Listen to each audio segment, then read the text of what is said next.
My name is Dionne. My pronouns are she, her. I am a Black femme with long black dreadlocks, and I'm wearing a sleeveless turquoise blouse. Behind me is a blurred white background. I'm reading an excerpt from my short story titled Heart, which is about coming home and the decisions we must make for our families and ourselves. After lunch, Jade's stepbrother Chase handed her his car keys so she could visit her mother. She had just thrown his funky track bag in the back seat and turned on the engine when she realized the address wasn't saved in her phone. It had been so long since she'd been back in Baltimore. She couldn't remember the way on her own. Sighing, Jade turned off the car and dialed the facility. Sunset Gardens Assisted Living, an older female voice greeted. Hi, Mrs. Pat. It's, me. Hey, baby. Warmth colored the home director's voice.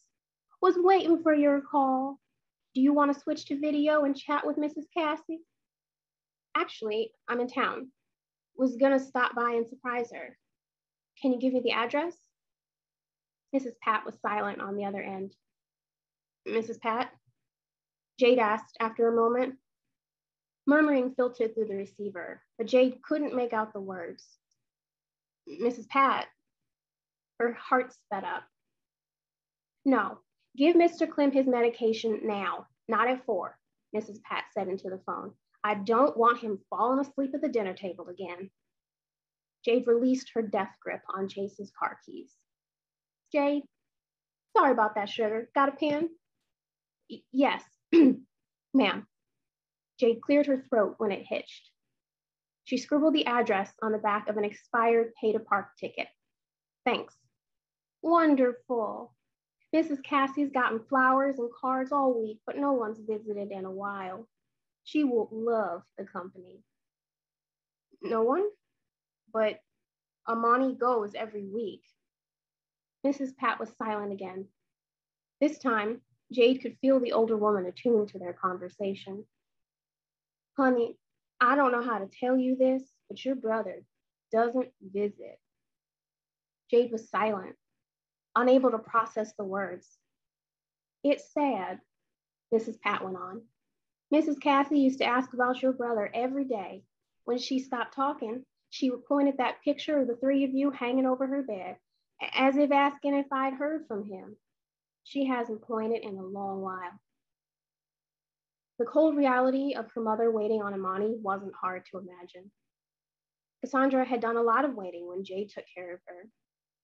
Jade remembered the empty promises of her mother's coworkers and sorority sisters saying they'd stop by. She remembered her mother waiting at the door, hands gripped around her walker, searching for cars to pull into the driveway, eager to greet familiar faces. But they never came. And as the truth dawned on her, Cassandra would shuffle her bulky walker into the back room and stare into space. She'd ignore all of Jade's conversation attempts. Watching her mother go through that had broken Jade's heart. I can't believe this.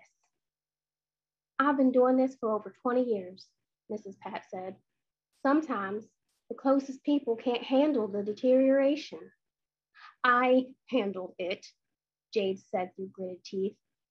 I dropped everything to care for her while he was in law school, and he still raised hell about me putting her in your home.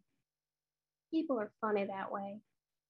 Right, funny, Jade said, clipping her words.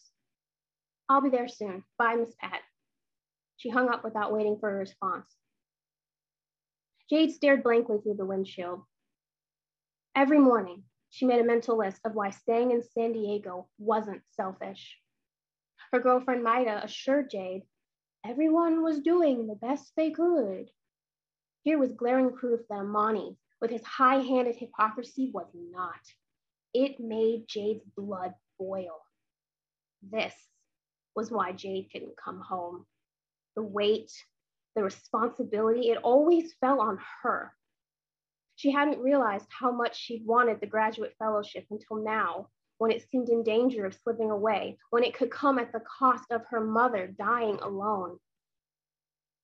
Jade blinked at Chase's car keys, then up at her childhood home, where Amani was supposedly studying for his bar exam. Her heartbeat thrummed, determined. She exited the car. Thank you.